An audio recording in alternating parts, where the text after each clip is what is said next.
Muito bem, eu resolvi tirar o atraso e fazer um vídeo dando conta de algumas coisas que li e assisti no final do ano de 2023.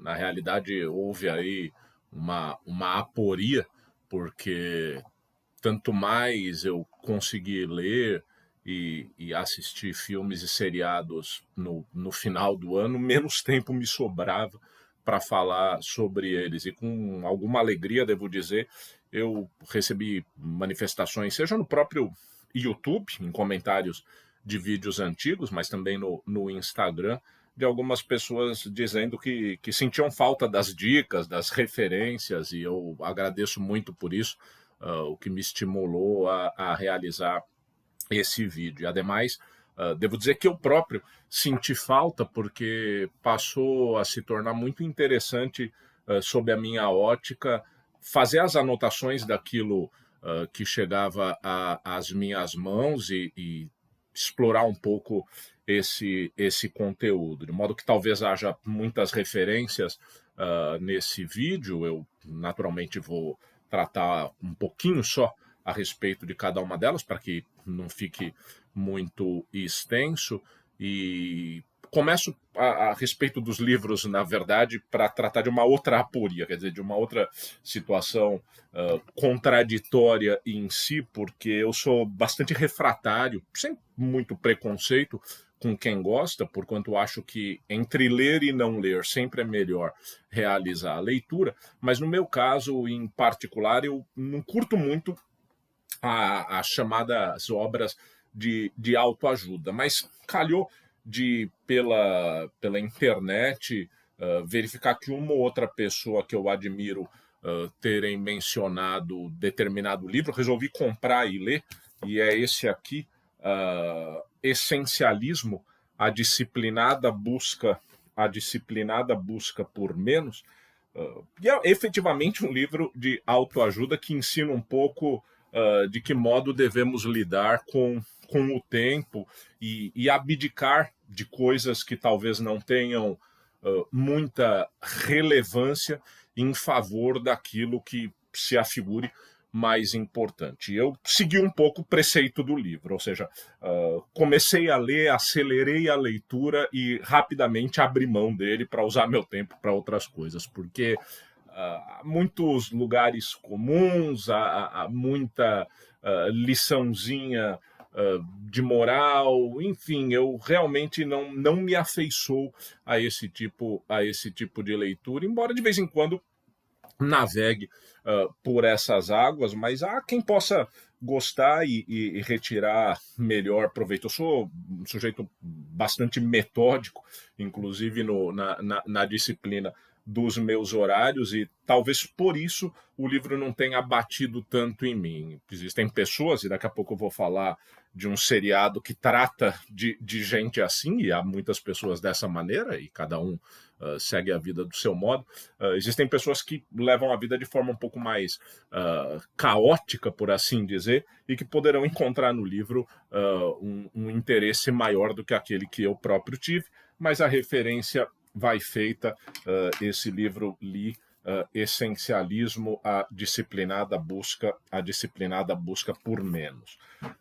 Li também, e eu estou tratando aqui basicamente dos 2 ou 3 últimos meses do ano de 2023, um livro fabuloso, aí sim, um livro que nos engrandece, que é o livro do Henry Kissinger, um personagem controvertido. Estou lendo atualmente a biografia dele, o primeiro volume, o livro sobre a China. O Kissinger foi secretário de Estado americano, e aqui a obra é relativamente extensa.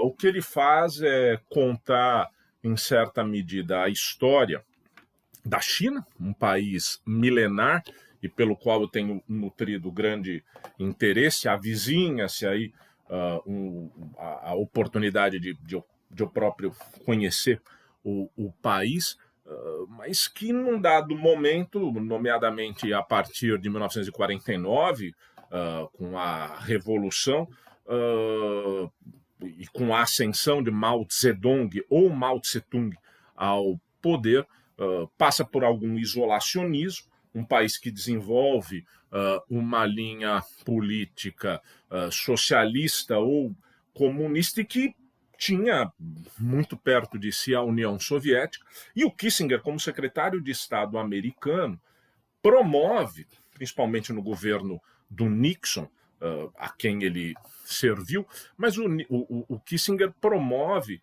a aproximação da China com os Estados Unidos, justamente com o objetivo, e essa é a questão de fundo, de enfraquecer o poderio soviético, de modo que se tenha aí, em alguma medida, uma atuação americana, uma abertura comercial que vai favorecer o desenvolvimento econômico da China, que hoje é uma potência absurda, né? Todos sabemos disso, e ele trata dos principais políticos, das relações que teve, principalmente com Deng Xiaoping, que é, digamos assim, o político que ensejou para o modelo chinês um avanço econômico brutal, e é muito interessante, portanto, conhecer um pouco acerca dessa potência hoje, dessa potência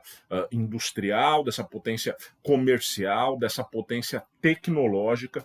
E o livro do Kissinger, ele remete um pouco, ele faz referência às dinastias chinesas. Trata-se aí de um país que tem uma história milenar, e o Kissinger conhece o assunto, traça um panorama, claro, sob a perspectiva americana, dessa história chinesa, desse modelo de desenvolvimento tão peculiar que hoje tem um partido único ainda, o Partido Comunista Chinês, no exercício do poder político, mas que do ponto de vista econômico é, sem dúvida nenhuma, uma potência capitalista, né? E algumas cidades chinesas, inclusive, com uma pegada internacional, destacadamente aí Xangai. Muito recentemente está na mídia uma questão chinesa relevantíssima, que é a eleição em Taiwan. Taiwan vai passar por um processo eleitoral agora, pelos próximos dias, e quando houve a tomada do poder por Mao Tse-tung, o governo chinês da época foi para Taipei, foi para Taiwan, e ali era considerada a China. Portanto, as relações diplomáticas eram tidas com Taiwan, e efetivamente esse poder depois foi se esvaindo e Pequim tornou-se deveras a capital, mas o problema taiwanês para com a China não está solucionado ainda. Portanto, há praticamente 70 e poucos anos que essa é uma questão irresolvida e que está aí na crista da onda. Eu recomendo muito esse livro sobre a China para aqueles que quiserem conhecer a história e a trajetória desse país fabuloso. Em termos de literatura, eu me dispus a conhecer o autor que ganhou o prêmio Nobel de Literatura no ano de 2023, que é o Ian Fosse, um autor interessante, um autor que tem 2 livros, pelo menos os que eu conheço, traduzidos para o português, o livro Brancura, um livro pequeno, e um outro livro que também não é muito grande, o livro É a Alice, de Ian Fosse, que é um autor norueguês e que escreve de uma maneira muito peculiar. Aqui as histórias elas são muito parecidas, tá? A produção bibliográfica do Ian Fosse é muito maior do que isso. Ele escreve teatro, ele escreve crônicas, ele escreve poesia, mas esses 2 livros em particular, que foi aquilo que consegui ler, eles são muito semelhantes no sentido de aludirem a uma certa perspectiva do absurdo. Tanto num como no outro, o que se pode dizer é da existência de uma espera por algo que nunca se realiza.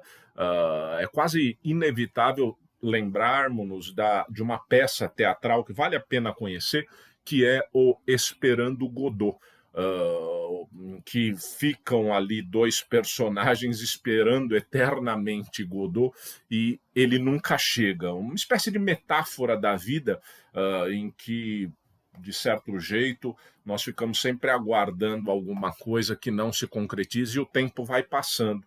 E o tempo vai passando.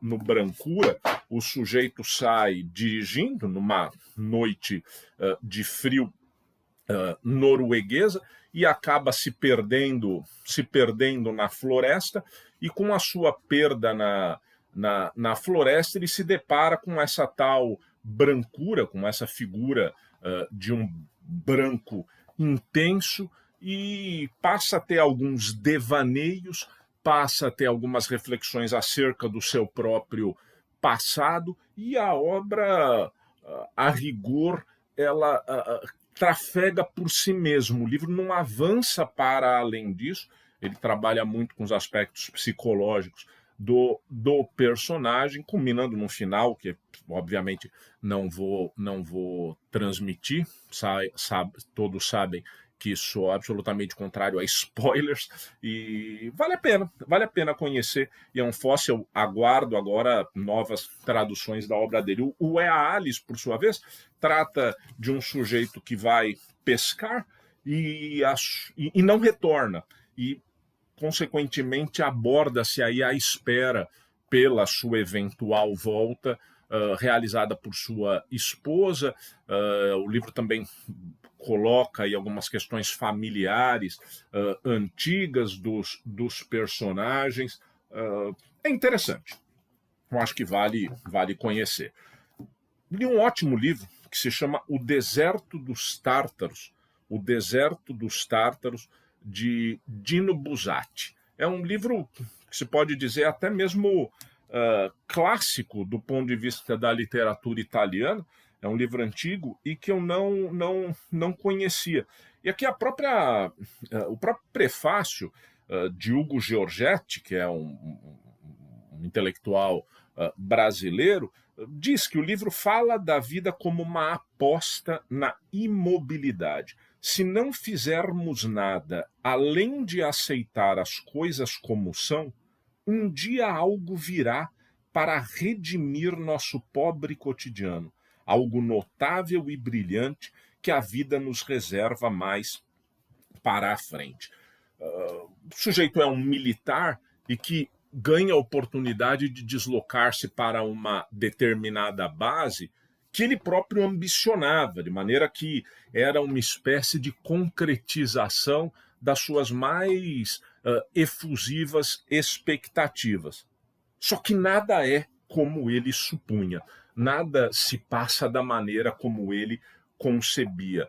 E o livro, em consequência, passa a discutir um pouco a questão do tédio, daquela vida modorrenta e daquela espécie de contradição que se apresenta quando, realizada uma ambição, realizada uma expectativa ou algum tipo de sonho, aquilo não se afigura como almejávamos. Vale a pena, é um livro muito, muito interessante, eu gostei de ler, é uma leitura fácil, um livro curto. Deserto dos Tártaros eu recomendo.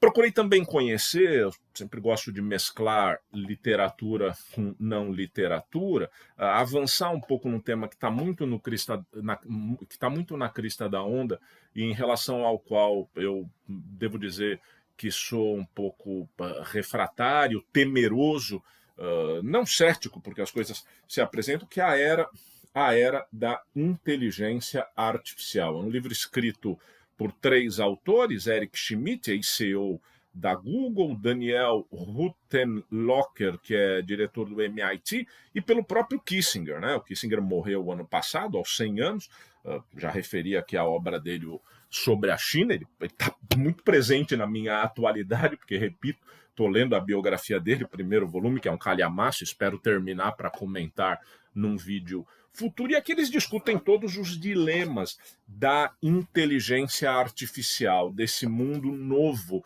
que se apresenta e que, de certa maneira, confronta algumas das nossas formas de tratar os temas mais radicalmente, quer dizer, o tema da educação, o tema dos processos judiciais, o tema da arte, quer dizer, tem há pouco tempo atrás houve uma premiação que foi anulada em que se buscava determinar, não me lembro exatamente, mas não sei se era capa para um disco, ou um quadro, ou qualquer coisa assim, e uma das obras tinha sido elaborada pela inteligência artificial, quer dizer, a poesia, tudo isso coloca em discussão as premissas com as quais nós nos habituamos a conviver, e eu confesso, lendo o livro e tendo uma breve noção a respeito do assunto,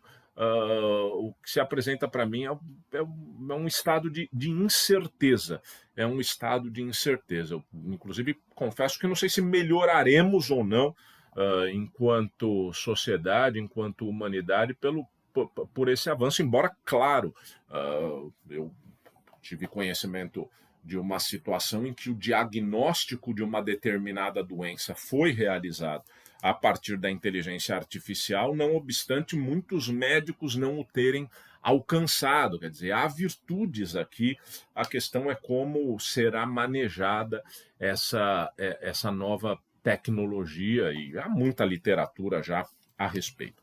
E, por derradeiro, li um livro eu achei muito razoável, escrito por um brasileiro, que é de Bernardo Sorge, Identidade e Crise das Democracias. É um livro que trata dos dilemas da democracia atual, de como, em certa medida, a exaltação das postulações de grupos atomizados, de grupos minoritários, tem inviabilizado pautas mais coletivas. Quer dizer, ele sugere, de certa maneira, que o próprio identitarismo fez arrefecer aquilo que, na perspectiva dele e de alguns outros autores, é relevante, ou seja, o alijamento econômico, a desigualdade social,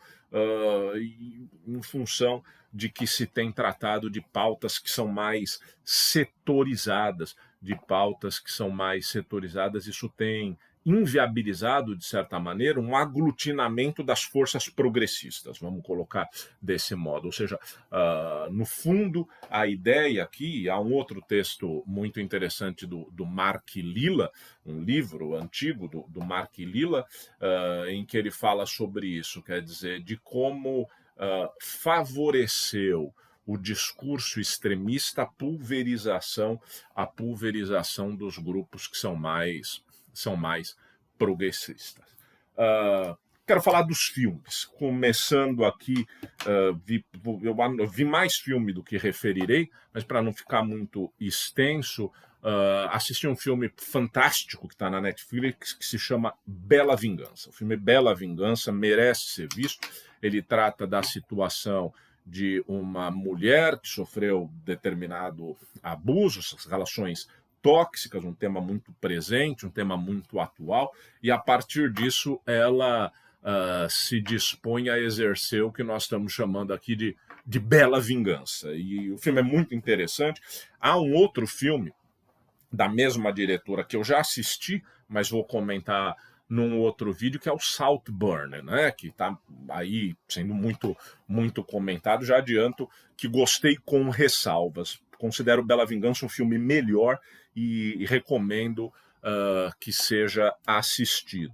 Vi também, e gostei muito, do filme chamado Triângulo da Tristeza. Quer dizer, é um filme, ele tem uma certa escatologia, porque ele se passa num barco e tem uma cena um pouco, vamos chamar assim, escrota demais para o meu gosto, mas é um filme que ganhou prêmios, etc.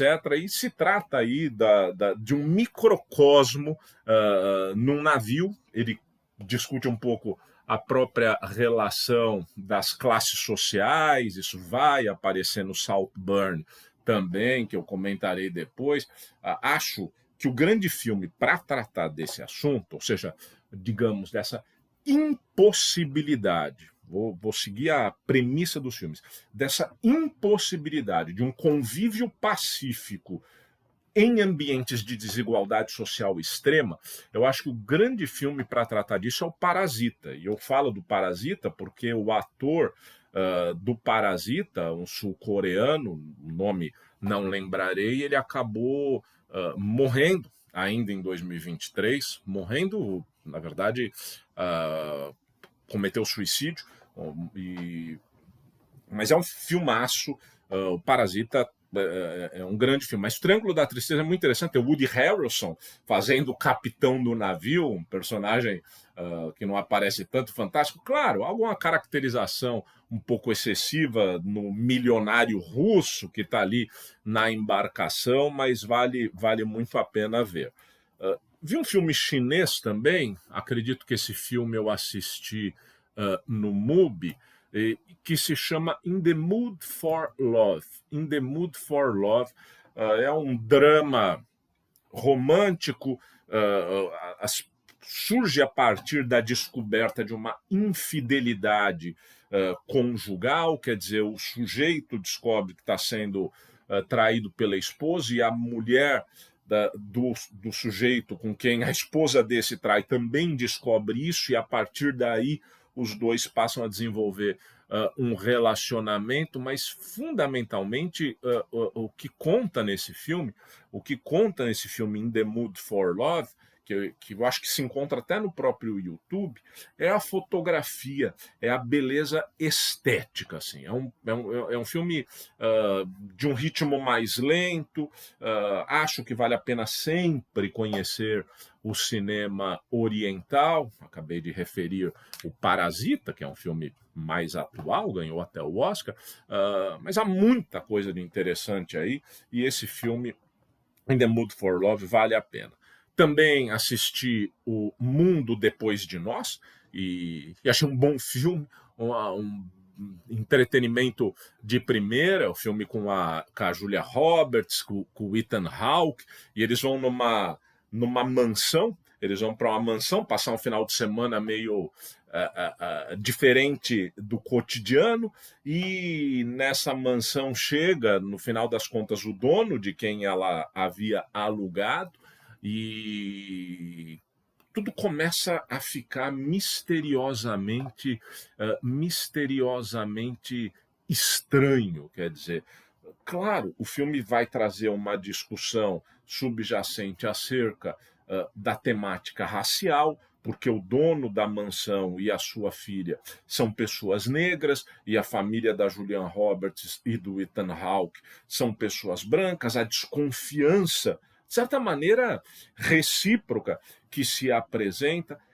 O filme tangencia a questão da dependência tecnológica, porque os sinais de celular são cortados, ninguém tem acesso à televisão, etc. Em alguma cena, uma cena bem interessante, acontece dos carros elétricos ganharem uma certa autonomia, os carros passam a trafegar por si só. Tem uma cena que eu acho muito legal, em que o Ethan Hawke está dirigindo por uma estrada e aparece uma mulher mexicana ou latino-americana pedindo ajuda, e o estranhamento dele, eles sequer falam a mesma língua, e portanto ele não a entende e não consegue ser, digamos assim, generoso ao ponto de auxiliá-la. Quer dizer, o filme vai trazendo, não é um filme perfeito, mas é um bom divertimento com diversos elementos que nos fazem pensar sobre questões atuais. E, por fim, o último filme que vi, eu sei que ele já está no streaming, eu assisti no cinema, é o Golda. Golda é um filme que precisa ser visto, principalmente pelo momento em que a gente vive, uma vez que ele trata da atuação da Golda Meir, que era a primeira-ministra de Israel, em 1973, se eu não estou equivocado, quando Israel é atacado em duas frentes, pelo Egito e pela Síria. E evidentemente que isso gera uma discussão acerca da falha eventual dos serviços de inteligência israelenses, do modo como a reação vai se estabelecer, da política israelense naquele momento. Claro, o filme tem alguns elementos cênicos que talvez se mostrem desnecessários, algumas espécies de, não é exatamente isso, mas de devaneios, de alucinações da personagem principal, que não agregam muito nessa dimensão política que me parece que é a mais relevante. Ela também, eu brinco com algumas pessoas com as quais já falei do filme, que o outro personagem do filme é o cigarro, porque a Golda aparece fumando a todo e qualquer momento. É simplesmente surreal isso. Mas vale muito a pena em virtude do que está acontecendo na atualidade, né? Começou em 2023 e não se sabe, lamentavelmente, quando e se terminará esse confronto atual entre Israel e o Hamas, vamos situar assim. É um tema dificílimo. Eu, sinceramente, acho que nem vale a pena se aventurar numa opinião, porque a elaboração que eu consigo fazer é mais ou menos a seguinte: essa é uma história tão longa, tão imemorial, que é quase como se fosse, digamos assim, uma novela eterna.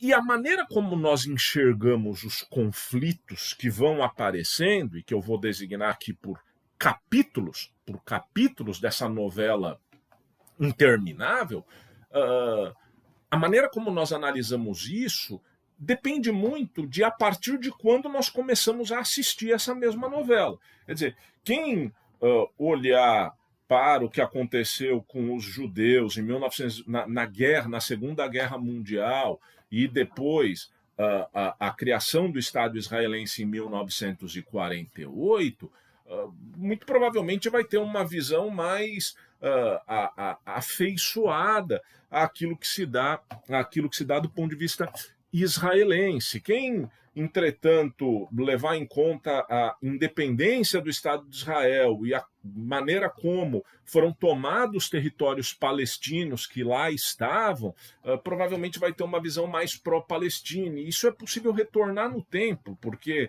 na realidade, a ocupação dessas terras se deu em épocas. Essa é uma história a rigor. Essa é uma história a rigor bíblica. Portanto, o que eu costumo dizer é que a nossa avaliação é impossível de realizar-se a partir da totalidade, porque ela sempre vai ter um viés. E o viés é a partir do momento pelo qual nós enxergamos essa história. No caso presente, no momento presente, era possível dizer, quando houve os ataques inequivocamente terroristas do Hamas, que uma reação israelense era, naquele ensejo, aceitável. Agora, já hoje, que a gente já teve aí alguns meses passados, também não se pode deixar de apontar que essa reação se fez de maneira desenfreada e de maneira um pouco ou muito excessiva, portanto, atingindo mulheres, crianças, etc. Quer dizer, a meu juízo, e aqui eu sou efetivamente pessimista, esse é um problema sem solução e que denota, de certo modo, a falência dos organismos internacionais, da própria Organização das Nações Unidas, da ONU. É muito difícil imaginarmos que em algum momento que se vai ter naquela região é uma compreensão de paz e os estados atuando. Esse é o plano ideal, é o que eu desejaria. Mas a tradição aí ela denota uma dificuldade enorme, uma dificuldade enorme, e há situações na vida, pelo menos eu penso assim e aí encerro, há situações na vida em que nós não podemos ser maniqueístas, dizer, esse lado está certo, esse lado está errado. Às vezes, ambos estão errados e às vezes ambos possuem as suas razões. Seja como for, o que me interessava aqui era isso, vale ver o filme Golda, porque ele comporá parte de algum repertório para a gente entender melhor essa crise, embora haja muita coisa para ser vista e lida acerca desse assunto.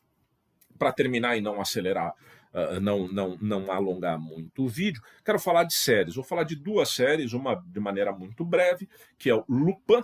Assisti a última temporada do Lupin na Netflix. O Lupin é um ladrão simpático, muito bem interpretado pelo Omar Sy, que é um ator francês e que fez um filme, Os Intocáveis, que é um filme que vale muito a pena ver, em que ele trabalha para um sujeito que padece de uma paraplegia, e o filme é realmente maravilhoso, recomendo que se assista, mas o Lupin é uma série para a gente se divertir e mostrar como, em alguns casos, a gente torce para aquele que está infringindo a lei e dado o seu carisma e a sua engenhosidade. E a outra série que vi, essa fabulosa, se chama The Bear. The Bear é uma série fantástica, ganhou inclusive agora o Globo de Ouro, trata de um sujeito que vai cuidar do restaurante do irmão que morreu, ele era um grande chefe de cozinha e o restaurante do irmão era uma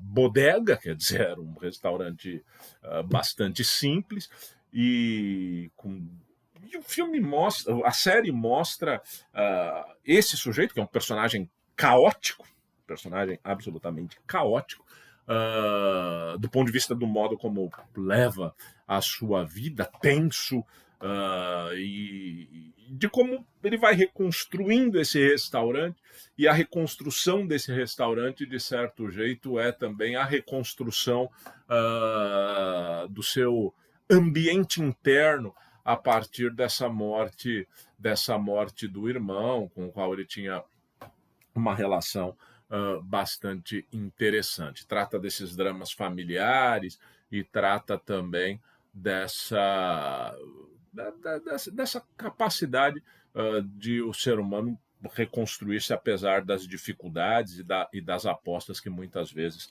fazemos. Então, com isso, eu mais ou menos fecho aquilo que faltava e torço mesmo para que consiga seguir fazendo esses vídeos, porque, inclusive, quando trago os livros, filmes e séries mais frescos na memória, é importante porque acabo, ao falar, refletindo. Naturalmente, nunca faço nenhum roteiro aqui, só anoto aquilo que li, mas eu também reflito sobre coisas que não tinha pensado quando via essas obras. Eu espero que esse retorno depois de um período viabilize que, em outras ocasiões, consiga fazer novos vídeos. É isso. Valeu, um grande abraço a todos.